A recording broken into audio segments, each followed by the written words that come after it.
We're going to break down every heavyweight lineal champ after the Ali era. The lineal champ is recognized by fans as the one true champion, the man who beat the man.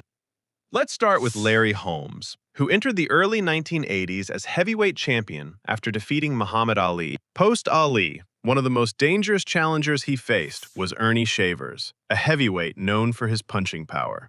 During their fight, Shavers landed a heavy right hand that visibly shook Holmes, forcing him to hold and recover. Holmes steadied himself, returned to the jab, and worked back into the fight, eventually winning a decision. The bout reinforced his reputation for resilience and showed that even when hurt, he could regain control of the pace. Holmes' reign continued with steady defenses as the division rotated through contenders. In June 1982, he faced Jerry Cooney, a challenger with size and knockout power who drew major attention heading into the fight. Holmes relied on his usual approach, using the jab to keep Cooney from setting his feet and forcing him to reset repeatedly. As the rounds passed, Holmes' steady output began to take effect, while Cooney's offense slowed. In the 13th round, the referee halted the bout after a sustained assault, giving Holmes the stoppage win and another successful title defense. Collision course. Holmes looked untouchable against natural heavyweights. The question became, what happens when the next challenge isn't a heavyweight at all?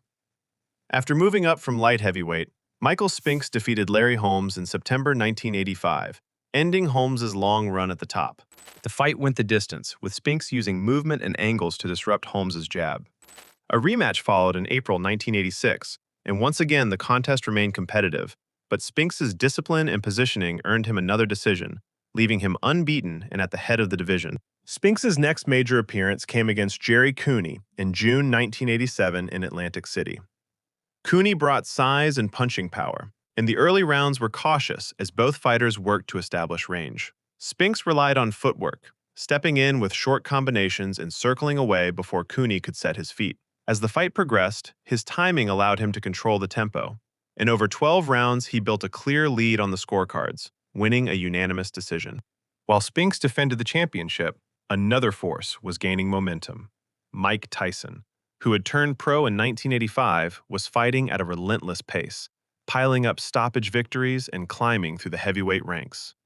A meeting between them was becoming increasingly likely. Tyson peak. Mike Tyson's climb through the heavyweight division moved at a pace few champions had matched. He fought 15 times in his first year as a pro and earned a title shot 18 months into his career. By November 1986, he faced Trevor Berbick for the championship, pressing forward from the opening bell and finishing the fight in the second round to become champion at 20 years old. The following year, he unified the division. Tyson defeated James Smith, who tried to slow the fight by clinching, and later Tony Tucker, a taller opponent who used reach and movement to extend the contest the distance. With each win, Tyson added another title, building an aura that made him feel unbeatable. In June 1988, Tyson met Michael Spinks in Atlantic City. The buildup had stretched for months, but the fight itself ended almost immediately. Tyson stepped forward from the opening bell and dropped Spinks early, finishing the bout in the first round, in what became one of the defining moments of his reign. He continued defending the title with stoppage victories over Frank Bruno and Carl Williams. By the time he prepared for his 1990 defense in Tokyo against James "Buster" Douglas, the circumstances around him had begun to shift. Rumors circulated that his training habits were no longer the same, and Tyson later reflected on his mindset, saying, "After my divorce from Robin, I lost a lot of desire. I had a few fights with lesser opponents, and I was successful without training hard at all, and so I didn't take Buster seriously." Inside camp, the warning signs were visible. "My sparring partners dropped me," he admitted, something that had been almost unheard of during his rise. By the time the trip to Japan began, the routine reflected that change. Nights blurred into distractions, and people around him later recalled trying to get him to rest. One account described it plainly. "We basically stayed up all night partying. I kept telling Mike, 'You need to go to sleep for the fight tomorrow.'" Tyson brushed it off, convinced the outcome was already decided, saying, "I'm not no amateur. I know what I'm doing. Nobody can beat me. I got this." Douglas entered with a different approach, prepared for a longer fight built around his jab. From the opening rounds, he controlled the tempo, swelling Tyson's eye and forcing him to reset repeatedly while Tyson struggled to establish his rhythm. In the 8th round, Tyson landed a right hand that knocked Douglas down, The count that followed became part of the fight's story, with one observer recalling that the referee gave him an extra couple seconds to recover that he shouldn't have. Douglas rose and continued, regaining his rhythm behind the jab as the fight moved into the later rounds. As the momentum shifted, Douglas kept pressing forward while Tyson's offense came in shorter bursts. In the 10th round, Douglas stepped in with a combination that sent Tyson to the canvas. Tyson tried to rise but could not beat the count, ending one of the most dominant runs in heavyweight history. Douglas to Bowe. James "Buster" Douglas's knockout of Mike Tyson in Tokyo immediately pushed him into the center of the heavyweight division, but his time at the top moved quickly into a first defense against Evander Holyfield later that year. Holyfield had come up from cruiserweight as an undisputed champion and entered the fight unbeaten at heavyweight. When they met in Las Vegas in October 1990, the difference in pace showed early. Holyfield used combinations and steady movement, forcing Douglas to react rather than set the rhythm he had in Tokyo. In the 3rd round, Holyfield landed a right hand that dropped Douglas, and the referee counted him out, ending Douglas's short reign. Holyfield's run as champion continued with defenses that tested his durability and conditioning. In April 1991, he faced George Foreman. The next major shift came in November 1992 against Bowe, a taller heavyweight who relied on size and inside work.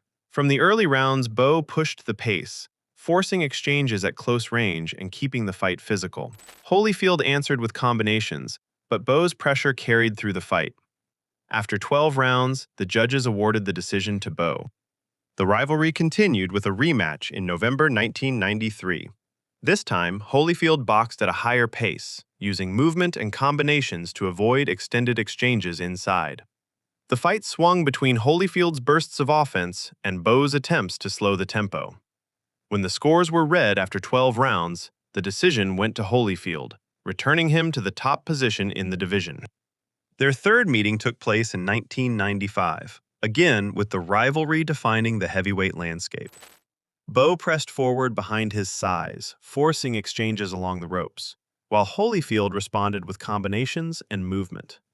After 12 rounds, the decision went to Bowe. Lennox Lewis rises.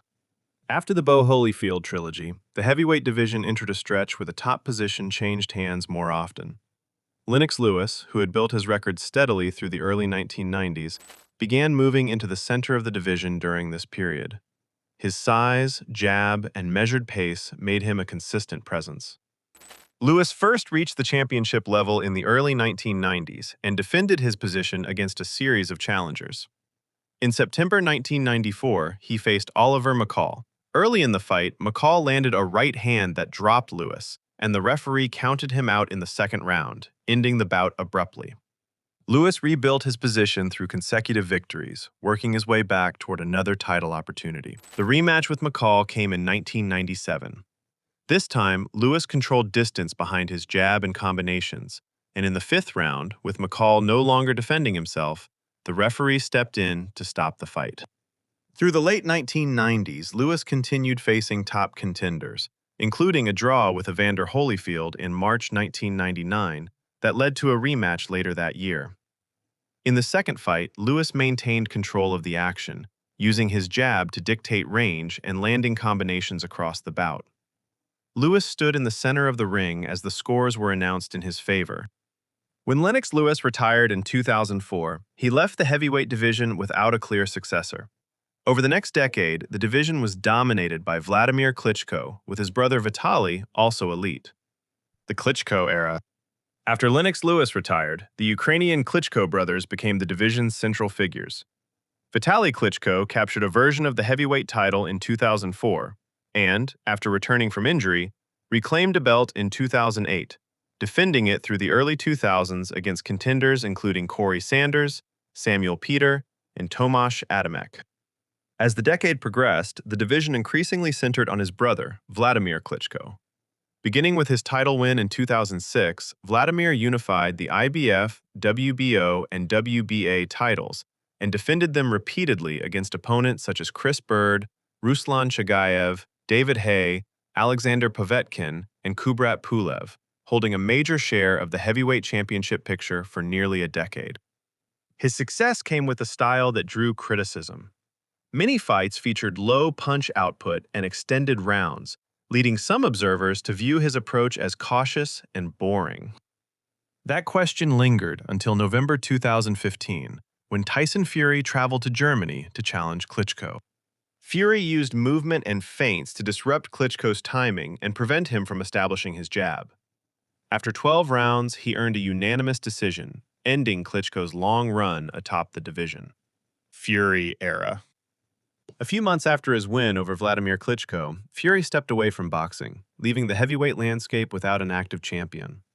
His eventual return came after a long layoff, beginning with a series of fights that rebuilt his standing among the top heavyweights. That path led to a meeting with Deontay Wilder, a champion known for knockout power and long reach. Their first fight ended in a draw, but the rematch in February 2020 produced a decisive result. Fury pressed forward behind his jab and combinations, forcing exchanges that gradually wore Wilder down. In the 7th round, with Wilder having took too much damage, the corner stopped the fight. The fight re-established Fury as the leading heavyweight of the era. Usyk era. Oleksandr Usyk, another Ukrainian heavyweight, entered the heavyweight division after a run at cruiserweight where he had unified the titles. Before reaching the title level, Usyk faced Derek Chisora in 2020, handling sustained pressure over 12 rounds to secure a decision and solidify his position among the leading contenders. In September 2021, he faced Anthony Joshua, who entered the bout as champion.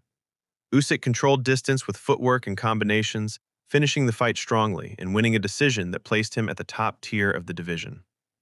The rematch in August 2022 confirmed that position, with Usyk again controlling the pace and earning another decision victory. He met Tyson Fury in May 2024 for the undisputed heavyweight championship. Over 12 rounds, Usyk used movement and combinations to build a lead on the scorecards, while Fury had moments in the middle rounds. In the 9th round, Usyk landed a sequence that forced Fury back and led to a standing count. When the final bell sounded, the judges awarded Usyk the decision. Thanks for watching. Check out the links in the description to shop for pro boxing gear. Wow.